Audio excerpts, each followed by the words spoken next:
जब आप अकेले कमरे में बैठे होते हैं, आप कोई किताब पढ़ रहे होते हैं या होमवर्क कर रहे होते हैं, कोई घर का जरूरी काम बड़ी तवज्जो के साथ बड़े गौर के साथ कर रहे होते हैं, तो बाद दफा आपको एहसास होता है कि मेरे अलावा कमरे में कोई और भी मौजूद है।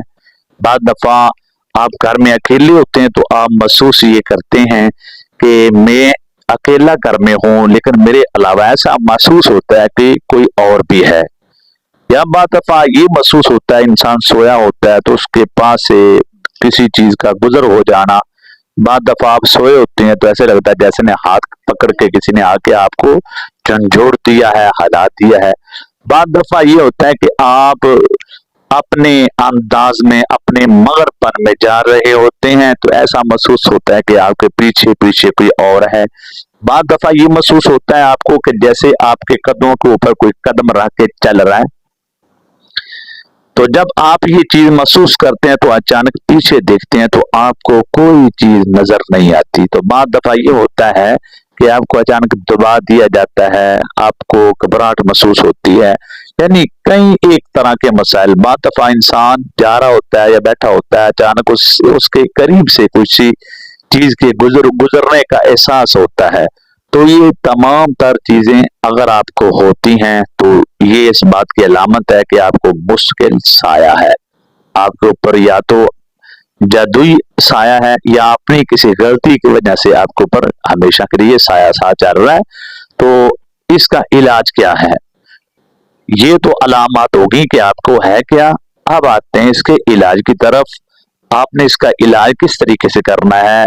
जब तक आपका भाई मौजूद है, अगर आप मेरी इस चैनल को वक्त देते रहे, मेरी हर वीडियो को मुकम्मल गौर से स्टेप बाय स्टेप मुकम्मल देखते रहे, तो इंशाअल्लाह अज़ीज हम आपको कहीं जाने नहीं देंगे, बल्कि आपको ही इतना इल्म डिलीवर कर दिया जाएगा कि आप अपनी रूहानी जादुई असेबी मामलात के खुद इलाज कर सकते हैं।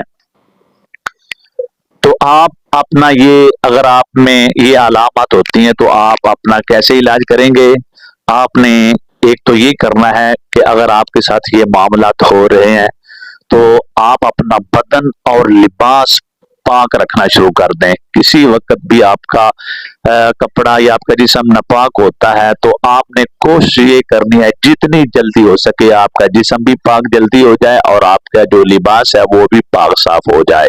और दूसरा काम जो आपने करना है वो ये है, आपने 5 वक्त की नमाज शुरू कर देनी है। नमाज जो है ना, इसकी पाबंदी करनी है। आपका दिल नहीं करेगा नमाज पढ़ने के लिए तो मुकम्मल नमाज ना पढ़िए, कम अज कम जो 4 फर्ज हैं, जो फर्जी नमाज है वो लाजमी पढ़े। क्योंकि आप बीमार हैं तो कोशिश करें कि फर्जी नमाज लाजमी पढ़े। नमाज की पाबंदी होगी। इसके बाद आपने तीसरा काम ये करना है कि हर नमाज के बाद के अज़कार करने हैं और सुबह शाम के जो अज़कार, प्यारे रसूल की प्यारी दुआएं और बाकी दुआएं जो इस वक्त जिनमें हमारे प्यारे नबी की वज़ाइफ दुआएं मौजूद हैं, वो सुबह शाम के मुकम्मल अज़कार आपने करने हैं। ठीक है जी, सुबह शाम के अज़कार आप मुकम्मल कर रहे हैं, हर नमाज के बाद के अज़कार मुकम्मल। इसके साथ आपने ये करना है कि फजर की नमाज के बाद और मगरिब की नमाज के बाद ला इलाहा इल्लल्लाहु वहदहु ला शरीका लहु लहुल मुल्कु व लहुल हम्दु व हुवा अला कुल्लि शैइन कदीर, इसको आपने 100 दफा सुबह 100 दफा शाम को पढ़ना है। और 100 दफा सुबह 100 दफा शाम अऊज़ु बिल्लाहि मिनश शैतानिर रजीम पढ़ना है आपने। इंशाअल्लाह अज़ीज ये अमल आप मतवातर 21 दिन तक करें।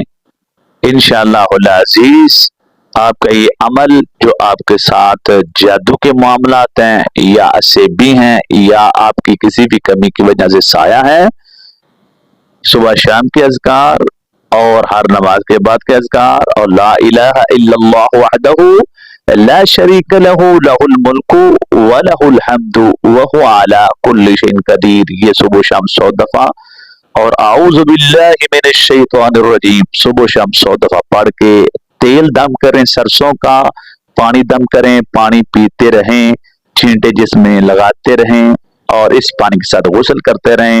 जहां पेन हो, दर्द हो, वहां ये बिस्मिल्लाह पढ़ के तेल लगाते रहें। कुछ दिन करें, आपको कहीं जाने की जरूरत नहीं, आप बिल्कुल ठीक हो जाएंगे। लेकिन बात मेरे प्यारे दोस्तों ये है कि ये करना आपको पड़ेगा। आप कहें ना कारी मुश्ताक डोगर आके करेगा तो आप फिर गलत है, या कोई कर देगा, किसी को 5,000 दे देंगे तो वो 5 दिन भी नहीं आएगा। आखिर आपको करनी पड़ना है, आखिर आपको ही करना पड़ेगा। तो आप खुद ही करें। तो जितना दर्द आपको है उतना दर्द किसी को नहीं है। अगर आपको एहसास है ना अपने बीवी बच्चों का, तो अपना इलाज खुद करें। हम हड हराम हो चुके हैं इस वक्त, मुसलमान नमाज के करीब नहीं जाते, तिलावत कुरान पाक के करीब नहीं जाते, हम खुद मनहूस बन चुके हैं। और हमारी नहूसत कारोबार में, अपनी फैमिली में, घर में बेबरकती की सूरत में नाजल हो चुकी है। तो आप मेरे प्यारे दोस्तों, अगर आपको फिर भी समझ नहीं आई तो मैं व्हाट्सएप पे बगैर किसी पैसे लिए फ्री में आपको पूरी सर्विस दूंगा। आप ये मेरा नंबर नोट कर लें, 0307 65 96 542। इस पे राब्ता करें। व्हाट्सएप पे कॉल नहीं करनी मुझे, सिर्फ व्हाट्सएप पे मैसेज करना है, अपना पूरा तारफ और अपना मसला बयान करें। इंशाल्लाह जहां तक हो सका आपको इंशाल्लाह कुरान और हदीस की रोशनी में आपका भाई आपको रहनुमाई जरूर करेगा इंशाल्लाह। शिफा में जाना बल्ला है।